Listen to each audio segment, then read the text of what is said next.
Hey, Pokemon trainers, welcome to the Kanto Millennial. I'm your host, Drew. And before we dive into the action, I want to take a moment to welcome you to this debut episode and introduce myself. I'm a millennial American temporarily living near the Germany Luxembourg border, but more importantly, I'm an authentic fan who has been collecting, battling, trading Pokemon since Red and Blue first hit the States.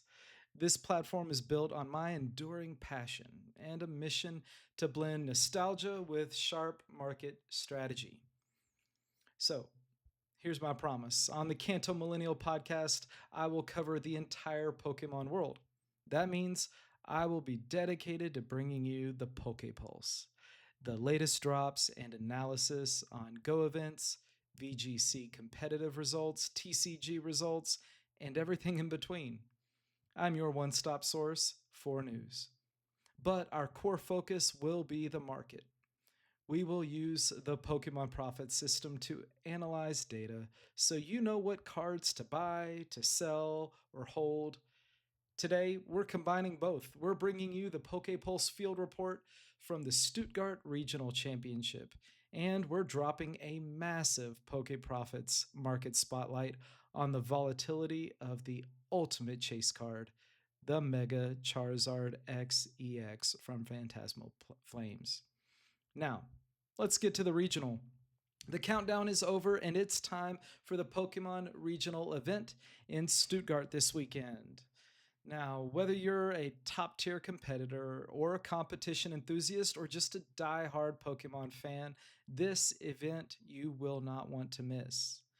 Get ready for some high stakes, intense battles as players from all over Europe come together for the Pokemon VGC, Go, and trading card game tournaments. This is the perfect place to see elite trainers and strategists in action, and we will see who will rise to the challenge and come out on top. If you're a Pokemon fan of Scarlet and Violet, you'll definitely want to tune into the VGC battles. We are coming close to the end of competitive Scarlet and Violet, leading up to the launch of Pokemon Champions next year. Expect the latest meta-defining Pokemon to take the center stage. Will it be Incineroar and Goldingo, or somebody else surprise us with their strategies this week? But it's not just about the competition. There will be side events for everyone, from Pokemon Go battles to casual TCG tournaments that anyone can participate in. And let's not forget the Pokemon Unite players. They will have a place too. Now, top finishers in the competition won't just leave with bragging rights and a little bit of money, but they'll also score play points, boosting their chance of scoring a spot at the 2026 World Championships. Now, the regional isn't just a tournament, it's also a celebration of our community. It is the perfect place to meet fellow fans, to trade cards, and share your passion. Speaking of energy, don't forget to check out the official event merchandise booths where you can grab your exclusive Pokemon swag, from plushies and pins to some cards and everything in between. And that's where I will be securing our exclusive giveaway prize. Now, you'll need to check out the Kanto Millennial on TikTok for details about my mega giveaway, and I'm super excited about that. It's going to be phenomenal. First up, let's take a look at the consoles that I will be bringing with me to the Pokemon Regionals in Stuttgart. Now, first choice is going to be my DS Lite. Absolutely love this console. This is super classic.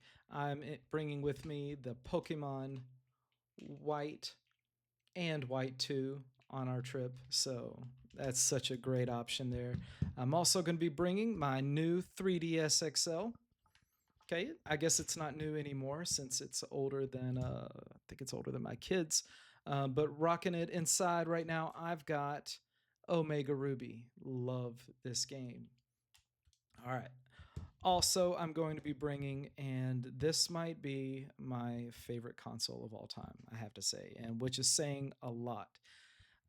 I'm bringing my Analog Pocket. Now, This analog pocket is special. This is the all metal version that does have the indigo hue to it, just like the old GameCube, which was my favorite console growing up. I loved the GameCube in high school. I actually did a project in my, I believe it was sophomore English class, talking about how the GameCube could stand up to the Xbox in terms of specs. Um, so that is what I'll be bringing with me to play. And also, you can't forget the Pokemon Go Plus. Love this thing. I've got my Snorlax case on it, and this will allow me to get some Pokemon Go catches in while still being able to focus on the event and what's going on. All right. Also, I am bringing my AirPods Pro and my Anchor Soundcore buds. Now, I do have both of them for a reason. My AirPods Pro, obviously, they connect to my iPhone. Um, they're great for recording and listening, and they help block out a lot of the noise.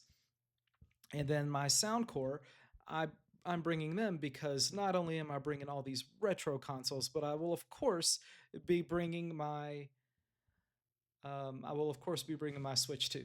And so I do have my Switch 2 with me where I will be rocking Pokemon Scarlet and Legend ZA, which have just been so much fun for me. All right, now I want to talk about some of my creator content gear that I will be bringing. So, my first thing that I'm going to be bringing, and I absolutely love this item, is my DJI mic. So, I've got the DJI dual mic, which is absolutely phenomenal. Sounds great. I love the noise blocking, works perfectly. I can connect it to my phone. Love it. Wouldn't go anywhere without it. I'm also going along with DJI is I'm bringing my Pocket 2, okay, my gimbal here. That way I can make sure that I get the smoothest video footage that I possibly can. And if I don't want to use that, I have my Insta360 Flow gimbal. Now, this bad boy is absolutely wonderful because there are times where I don't want to use another camera. I just want to use my phone. And I love this device. It is perfect for everything I need. All right, now, all this stuff is great, but you have to have a really good solid bag to put it in. And so the bag that I will be using is two. I've got the Alpaca Sling Mini V2, which I love. It's got all these pockets. It's got a safe compartment back here for my Nintendo Switch. It's felt lined. So it's nice and secure. Love it. And then I also have the Timbuk2 Never Check Expandable Backpack. It is time for a deep dive into the numbers with our PokéProfits Market Spotlight. Let's take a look at one of the biggest hits from Phantasmal Flames, the Mega Charizard EX. Now, this beauty we all know has been turning heads not just because of its iconic design, but because of its price tag. Right. Now, when this card first launched, it was a serious investment. I think we all remember it debuted at $700 with one of the first listings on TCG Player selling for that exact amount. Now, at the time, it was a must-have for Charizard fans and collectors alike who were eager to snag a copy of this incredibly stunning card. Okay, but as we all know, the market can be a bit of a roller coaster. And Mega Charizard X EX has undoubtedly had its shares of ups and downs. Now, mostly ups, but just 5 days ago, one of this near mint copies sold for $560. Let's take a look. Here we go. All right, so if you look up here, you can see that right now there is a copy that is selling for $740, which is a huge increase for a near mint hollow foil. And they're going to charge you $19.99 for shipping. But let's take a look at how it's been in the last 3 months. So in the last 3 months, like I mentioned, it started at $700 and it's gotten all the way down to $592. That is the market price right now. All right, and with the most recent sale being $610. So the most recent sale of this being $609. This price fluctuation indicates that there is still significant interest, but thankfully it is stabilizing around $600. So, what does this mean for collectors and investors? If you're someone who held off on buying the card at the $700 price point, which I don't blame you, the current $600 range, maybe that makes it a little bit easier for you for a solid long-term investment. The nice thing about Charizard that we do know is that it is the most reliably priced card. It doesn't usually crash, doesn't usually launch.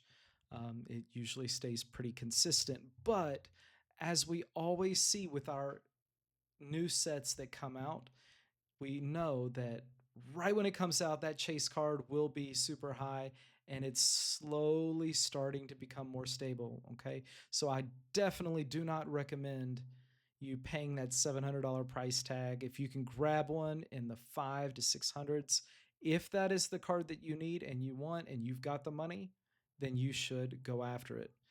Now, do not be surprised to see this card's value tick back up, especially as we get our new series coming out in January. Okay. And when Pokemon stops making this one, price will probably start to go back up. But I am learning this business and I'm sure you are too. And if you've got any tips, if you've got any experience, please leave a comment down below. I would love to learn. I am not terribly new to the TCG world, but I did not start as long as I did with the video games. Yeah, the video games, I am an original gamer from Pokemon back in the day. So please leave any tips and tricks you have in the comments below. Now, whether you're buying or holding, keep those numbers in mind. Now, that wraps up my market spotlight and the Stuttgart Field Report. Now, I will be back on Monday with the results and our official giveaway announcement. So stay tuned. That is where I will be announcing. Here's how you can join the Pokemon Kanto Millennial community. Now, just a reminder, I am an unofficial podcast, okay? I am not paid by the Pokemon Company, but we are lovers of all things Pokemon, and that is what we're here to discuss. Now, if you want to join our community, here's what you can do. You can follow and subscribe on all major social media platforms from TikTok to Twitch, Instagram, Facebook, X, and YouTube. For the podcast audio, you can find me and subscribe at the Kanto Millennial on Apple Podcast and Spotify. All right. Thank you for joining me. I'll catch you next time. Gonna be the very best.